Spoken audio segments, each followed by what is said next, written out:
आप देख रहे हैं डार्क फाइल्स। तो चलिए बढ़ते हैं आज की इस कहानी की ओर। गांव आए हुए मुझे यहीं कोई 3-4 दिन ही बीते होंगे कि एक शाम अचानक हमारे घर की बिजली चली गई। चूंकि मौसम गर्मी का था इसलिए पंखा बंद होते ही सारे परिवार वाले छत पर पहुंच गए। सबके साथ मैं और दादाजी भी थे। तब तक अंधेरा हो चुका था। खैर हम सारे लोग छत पर चटाई बिछाकर बैठ गए। तभी मैंने दादाजी से कहा, दादाजी कोई कहानी सुनाइए ना, भूत वाली। तब मेरी उम्र ज्यादा नहीं थी, मैं यहीं कोई 8-10 साल का ही रहा होऊंगा। खैर दादाजी ने मेरी बात नहीं टाली और उन्होंने कहानी बताना शुरू किया। बात आज से तकरीबन 50 साल पुरानी है। तब मेरी यानी दादाजी की उम्र यहीं कोई 27-28 साल की रही होगी। गांव के पोस्ट ऑफिस में मुझे नया नया काम मिला था। ऑफिस में पोस्ट मास्टर और पोस्टमैन का काम मैं अकेले ही करता था, यानी चिट्ठियों को सील करने से लेकर घर घर जाकर पहुंचाने का काम मेरा ही था।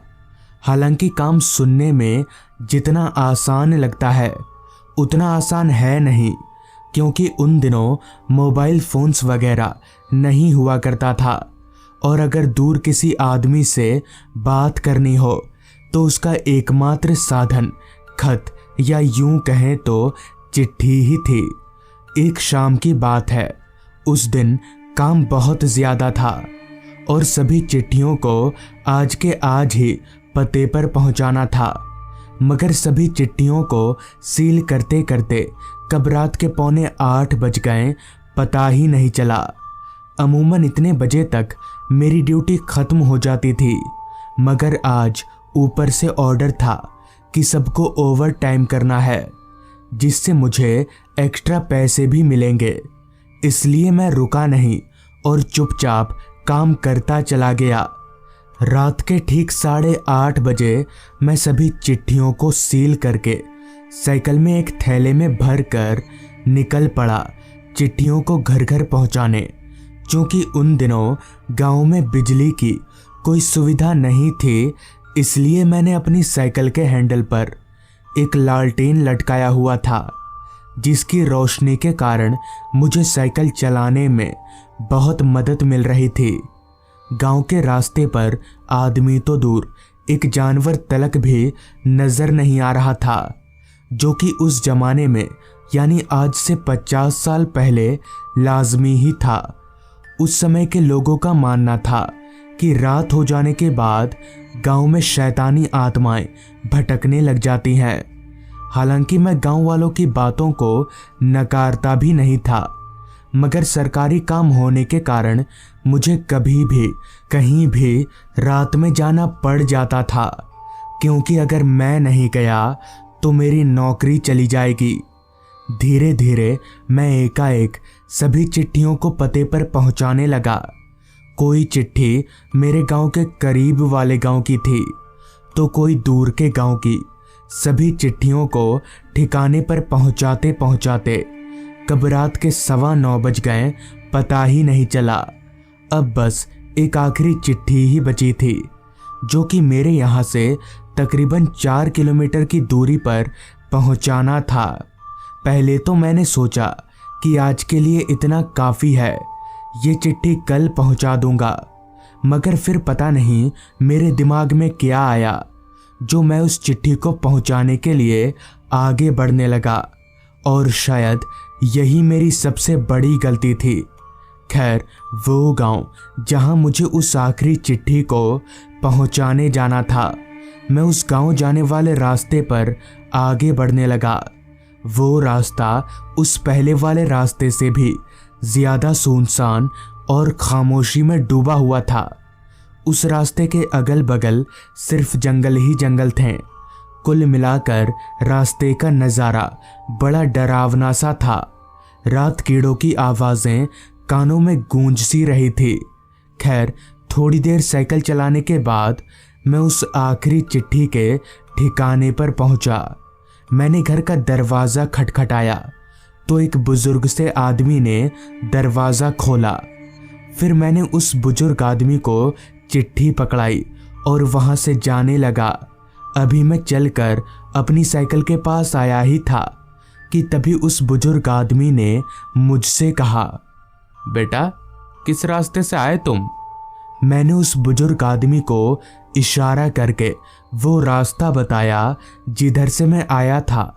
तो मेरा इशारा देखकर पता नहीं क्यों उस बुजुर्ग आदमी का चेहरा सूख सा गया और उसने कांपती आवाज में मुझसे कहा, पर बेटा इस रास्ते से इस वक्त तुम्हारा जाना ठीक नहीं होगा।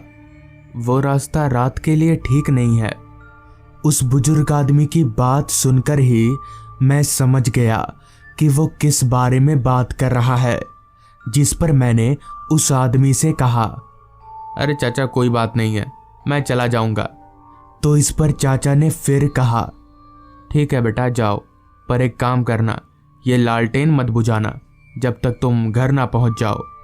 मैंने सोचा वैसे भी मैं घर पहुंचने से पहले लालटेन नहीं बुझाऊंगा। इतना सोचकर मैं वापस पोस्ट ऑफिस की तरफ आगे बढ़ने लगा। अब रात काफी हो चुकी थी। सुनसान रास्ता, दोनों ओर फैला जंगल। कहीं ना कहीं उस आदमी की बात सुनकर अब मुझे डर लगने लगा था, मगर आते वक्त तो कुछ हुआ नहीं, तो अब क्या होगा, यही उम्मीद लेकर मैं आगे बढ़े जा रहा था। पता नहीं क्यों उस रास्ते पर मुझे हल्की हल्की ठंड महसूस होने लगी थी, जबकि मौसम ठंड का नहीं था, मौसम गर्मी का था। शरीर में एक अजीब तरह की सिरहन हो रही थी। एक अलग सा डर मेरे जहन में घूम रहा था, जिन्हें लफ्जों में बयां कर पाना मुश्किल ही नहीं बल्कि नामुमकिन है। लालटेन की रोशनी में अभी मैं साइकिल चला ही रहा था कि तभी अचानक मेरी साइकिल का चैन उतर गया। अचानक चैन उतर जाने से मुझे काफ़ी हैरानी हुई कि आखिर अभी ये साइकिल को क्या हो गया। खैर मैं साइकिल से नीचे उतरा और बैठकर चैन चढ़ाने की कोशिश करने लगा। मेरी साइकिल जिस जगह पर खराब हुई थी वहाँ पास ही में एक बहुत बड़ा बरगद का पेड़ था। खैर मैं लालटेन की धुंधली सी रोशनी में चैन चढ़ाने की कोशिश करने लगा, मगर लालटेन की रोशनी इतनी कमज़ोर थी कि मुझसे चैन चढ़ाया नहीं जा रहा था। अभी मैं चैन चढ़ा ही रहा था कि तभी पीछे की तरफ से मुझे एक भारी सी आवाज़ आई, डाकिया बाबू आ गए चिट्ठी पहुंचाकर। आवाज़ सुनकर मैं तुरंत पीछे पलटा तो पाया कि अब उस बरगद के पेड़ के नीचे एक आदमी बैठा हुआ है। उस आदमी का चेहरा शॉल से ढका हुआ था। मुझे काफ़ी हैरानी हुई कि आखिर इस आदमी को पता कैसे चल गया कि मैं चिट्ठी पहुंचा कर आ रहा हूं। जिस पर मैंने उस आदमी से कहा, हाँ पर आप कौन हैं? इस रास्ते पर आप क्या कर रहे हैं? इस पर उस आदमी ने कहा, सब बताता हूँ, पहले ये लालटेन बुझाओ। लालटेन देखकर मुझे बहुत डर लगता है। इस पर मैंने कहा, नहीं यहाँ इतना अंधेरा है, अगर मैंने लालटेन बुझाया तो मैं देखूंगा कैसे? अभी मैंने इतना कहा ही था कि तभी उस आदमी ने अपने चेहरे पर से वो शॉल हटा दिया। तो मैंने जो देखा वो देखकर मेरी सिट्टी बिट्टी गुल हो गई, क्योंकि उस आदमी का सर उसके धड़ से अलग था और वो सर हवा में उड़ रहा था। मगर ये कैसे हो सकता है? किसी आदमी का सर उसके धड़ से अलग हवा में कैसे उड़ सकता है? मुझे समझ नहीं आ रहा था। तभी उस आदमी ने फिर से कहा, कहा ना लालटेन बुझाओ, वरना तेरा भी सर ऐसे ही धड़ से अलग हो जाएगा। अब तक मैं समझ चुका था कि वो आदमी इंसान नहीं है बल्कि वो कुछ और ही है। इसलिए मैं साइकिल को धक्का देते ही वहां से भागने लगा। भागते भागते मैंने एक दफ़ा पीछे पलटकर देखा तो पाया कि अब वो सिरकटा आदमी वहाँ से गायब हो चुका है। उस रात शायद लालटेन ना बुझाने के चलते मेरी जान बच गई, मगर वो आदमी आखिर था कौन ये आज तक पता नहीं चल पाया। इतना कहकर दादाजी ने अपनी कहानी ख़त्म की। दादाजी की कहानी सुनकर मैं काफ़ी डर गया और उस पूरी रात मुझे नींद नहीं आई।